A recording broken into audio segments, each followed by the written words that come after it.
नमस्कार। शिक्षक समाज के ऐसे शिल्पकार होते हैं जो बिना किसी मोह के इस समाज को तरसता है। शिक्षक का काम सिर्फ किताब ज्ञान देना ही नहीं, बल्कि सामाजिक परिस्थितियों से छात्रों को परिचित करना भी होता है।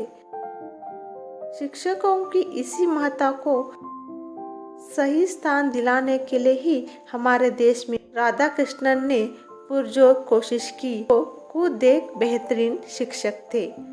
शिक्षण क्षेत्र में महत्वपूर्ण योगदान के कारण ही भारत के पूर्व राष्ट्रपति डॉक्टर सर्वपल्ली राधाकृष्णन के जन्मदिन 5 सितंबर को भारत में शिक्षक दिवस के रूप में मनाया जाता है।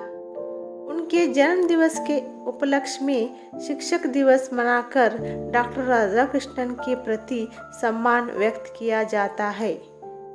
जीवन परिचय। 5 सितंबर 1888 को चेन्नई के तिरुत्तनी में डॉक्टर राधाकृष्णन का जन्म हुआ था। उनका पिता का नाम सर्वपल्ली वी रामास्वामी और माता का नाम श्रीमती सीतम्मा था। रामास्वामी एक गरीब ब्राह्मण थे। तिरुत्तनी जमींदार के यहाँ एक साधारण कर्मचारी के समान कार्य करते थे। डॉक्टर राधाकृष्णन अपने पिता की दूसरी संतान थे। उनकी 4 भाई और एक छोटी बहन थी।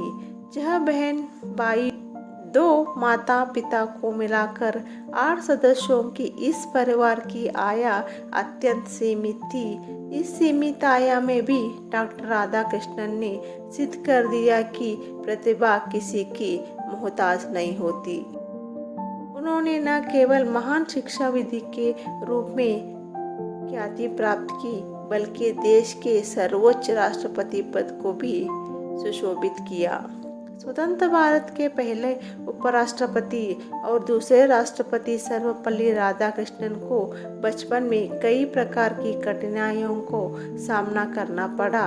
सर्वपल्ली राधाकृष्णन का शुरुआती जीवन तिरुत्तनी और तिरुपति जैसे धार्मिक स्थलों पर ही बीता।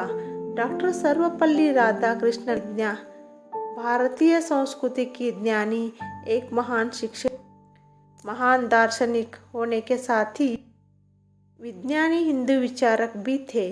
राधाकृष्णन ने अपने जीवन के 40 वर्ष एक शिक्षक के रूप में बिताया। वह एक आदर्श शिक्षक थे। डॉक्टर सर्वपल्ली राधाकृष्णन सामाजिक बुराइयों को हटाने के लिए शिक्षा को ही कारण मानते थे।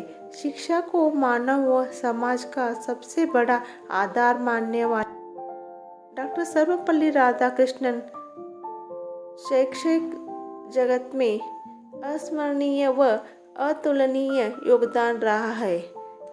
जीवन के उत्तरार्ध में भी उच्च पदों पर रहने के दौरान शैक्षणिक क्षेत्र में उनका योगदान सदैव बना रहा।